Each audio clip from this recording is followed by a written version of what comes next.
Generator na pambahay. Ano-ano nga po ba ang kayang paandarin ng Allen 3200 watts? Alam nyo mga kadiskarte, ang Allen 3200 watts, kaya po niyang magpaandar ng dalawang aircon na 1.5 horsepower na inverter po siya at dalawang ref, dalawang TV, dalawang ventilador, sabayan pa po ng 5 ilaw, at isama mo pa po ang inyong internet at laptop. Kayang-kaya po yan ng Allen 3200 watts. Kagaya po nito, mga order po sa atin sa iba't ibang mga lugar sa Pilipinas, Luzon, Visayas at Mindanao. Welcome pong muli dito po sa ating channel, Diskarte Pinoy TV. Magandang araw po sa lahat po ng mga taga Negros Occidental, partikular po sa Bacolod City. Boss Yonsad, ito po yung order po ninyo na Allen 3200 watts. Ang ganda nito, meron pa po siyang gulong. Kung gusto niyo pong mag-camping o ilipat po yung lugar kung saan naroroon ang generator, kung saan kailangan, hindi po kayo mahihirapang magbuhat. At ang kagandahan po nito ang isang nagugustuhan ng mga customer po natin dito, napakatipid po nito sa gasolina.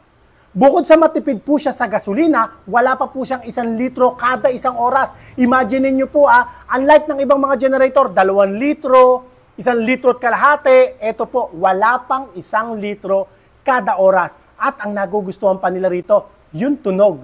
Magsasalita ako, paaandarin ko po, para magkaroon po kayo ng idea kung gaano lang po kalakas ang tunog nito Magkwekwentuhan po tayo ngayon paaandarin ko po siya.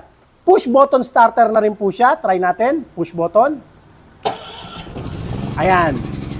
So, nagsasalita po ako. Ayan. Nagsasalita po ako samantalang umaandar ang generator. Katabi ko lang po ang generator.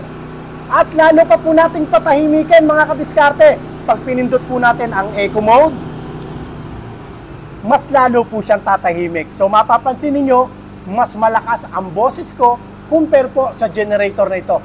At 100% copper wire po yan, mga kadiskarte. Inverter na Allen 3200 watts na generator. At sa mga nagtatanong kung magkano po ang bili sa atin dyan ni Boss Yonsad, ang presyo lang po niyan, mga kadiskarte, 39,500 lang po yan. 39,500. At sa akin, gusto ko kasi sinasabi at binabanggit po natin ang presyo. Parang mga customer po natin, hindi po sila nanghuhula. Ang mga customer natin, may karapatan po silang malaman ang presyuhan po ng mga tinitinda po natin. Hindi uso rito ang PM send or yung check your inbox. O kaya is PM is the key. Hindi po uso yon. Sa atin, diretsuhan po natin sinasabi ang presyo. At yan po ang nagugustuhan ng ating mga kliyente. Kaya naman napakaraming umu-order sa Diskarte Pinoy TV. Salamat, Boss Yonsad, Negros Occidental. Sunod naman po natin sa Pangasinan, Boss Raymond Gaonboy. Ito po yung order po ninyo. Try natin. Push button starter. Andar agad siya. I-on natin ang eco mode para tumahimik ng masyado.